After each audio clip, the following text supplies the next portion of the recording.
Esta historia fue extraída de un especial y ha sido resubida como un video individual para facilitar su búsqueda. Muchas gracias por su apoyo. La bruja de los narcos en Guerrero. Soy originario de Guanajuato. Crecí escuchando leyendas sobre brujas. Por desgracia o por fortuna, nunca tuve encuentros con alguno de estos seres, pero esto cambió en la Sierra de Guerrero. Me dicen el Ala. No daré mi nombre, ya que soy un elemento activo del ejército mexicano. Desde el 2009 hasta finales del 2018, formé parte de un regimiento cuyas operaciones abarcaban 2 ciudades de Jalisco. Cuando comenzó este sexenio, ese regimiento fue disuelto y todos fuimos reubicados. Yo terminé en Guerrero trabajando en un pelotón con misiones enfocadas dentro de la sierra. El crimen organizado tiene bastante experiencia en todo el estado. Hay asesinatos todos los días, pero lo que más abundan son las desapariciones forzosas de hombres sobre todo. Las organizaciones criminales necesitan muchos elementos nuevos debido a todas las bajas que tienen por los enfrentamientos con nosotros. Así que reclutan a la fuerza a los varones de las comunidades indígenas, sobre todo a las que están más cerca de la sierra. La gran mayoría aceptan unirse a sus filas, pero no por gusto, sino porque si se niegan, terminan haciendo daño a su familia. Existe una triste realidad. Nosotros conocemos perfectamente bien las localizaciones de los líderes criminales. Nuestro capitán está al tanto, también el mayor, y estoy bastante seguro que el teniente también lo sabe. Por desgracia, nosotros solo recibimos órdenes, no podemos actuar por nuestra cuenta. Y no culpo al general por no parar la guerra que ocurre aquí todos los días. Él también se limita a seguir órdenes. La situación de las comunidades indígenas es tan crítica que existen guerrillas de niños armados, huérfanos cuyos padres fueron arrebatados por el crimen organizado. La historia que quiero contarles comenzó precisamente en una de las comunidades que son resguardadas por niños armados.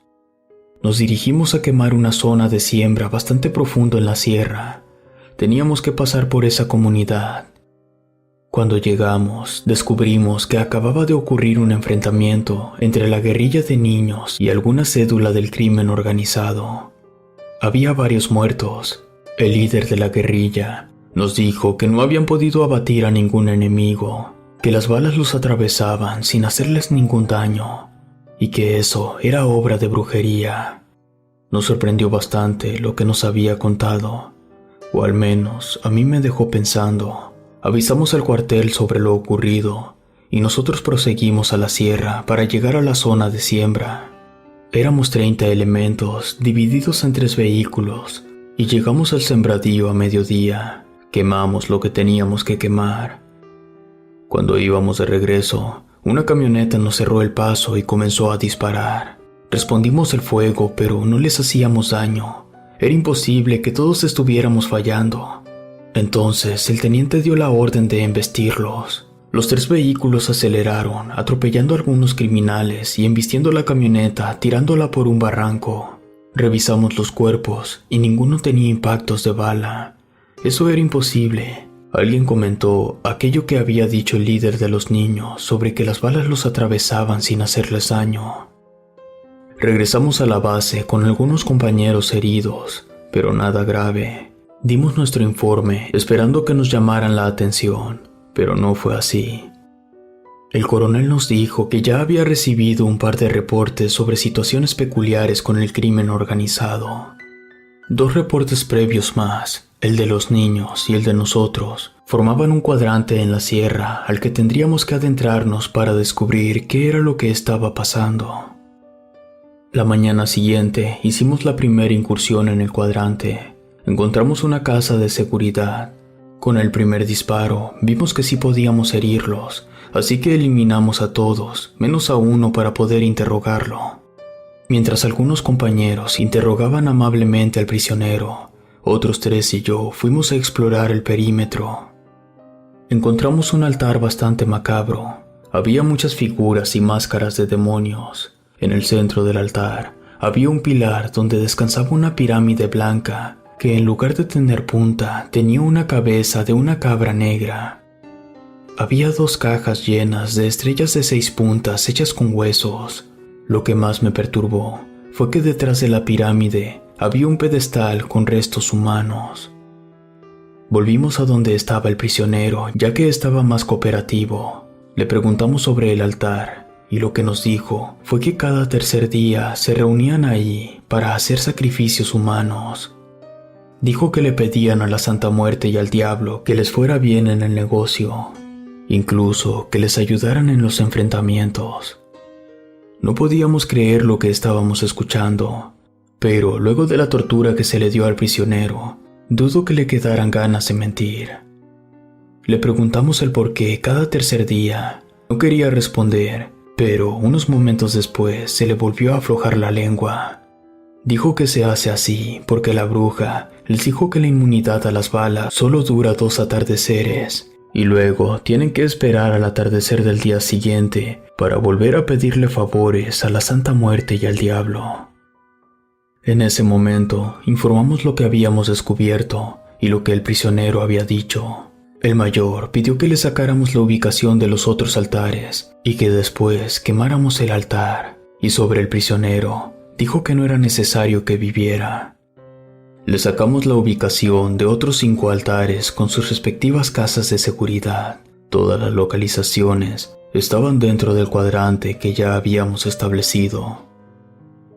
Al día siguiente por la mañana atacamos la segunda casa de seguridad, pero no tardamos en darnos cuenta que nuestras balas no surtían efecto, así que nos retiramos.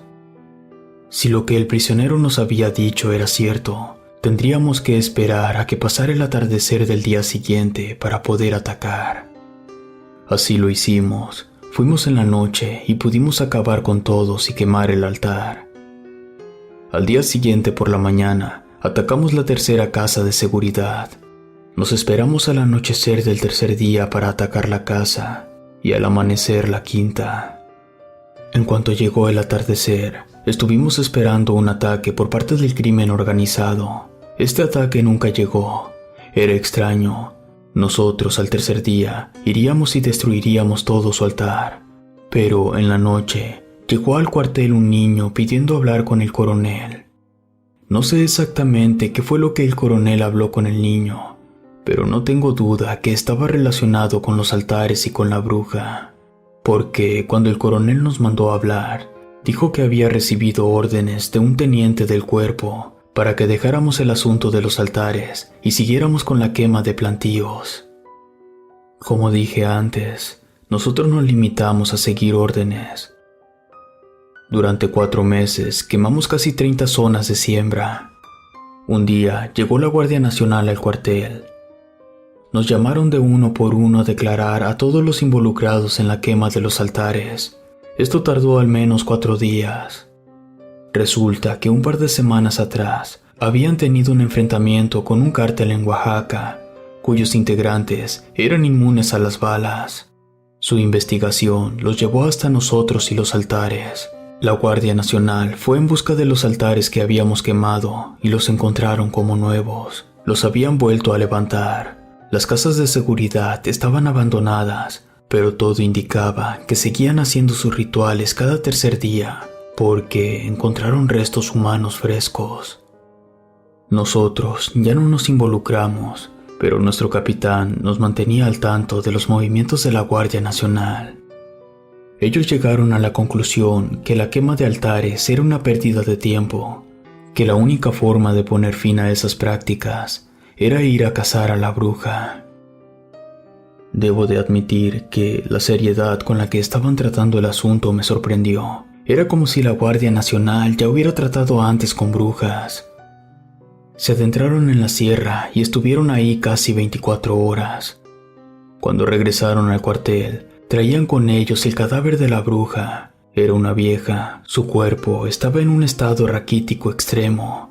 Tenía muy poco cabello, le faltaban los ojos y un par de costillas. Los elementos de la guardia nos agradeció por la información. El capitán solicitó acceso al informe que ellos entregarían al teniente de operaciones, que es el jefe directo del teniente que había dado la orden que nosotros dejáramos la quema de altares. El informe decía que habían tenido que abatir a más de 90 personas armadas para poder acercarse a la cabaña de la bruja. Según el informe, fuera de la cabaña había una escultura de la Santa Muerte de 6 metros de alto. También decía que dentro de la cabaña había un altar que llenaba todo el cuarto. Había cráneos pequeños, grandes cirios negros, libros en idiomas desconocidos, brazos recién cortados, y se hacía mucho énfasis a un símbolo, y lo describieron como un pentagrama unido a un triángulo. Si te gustó esta historia, suscríbete activando la campanita para que no te pierdas lo mejor de Rede. Gracias por escucharnos.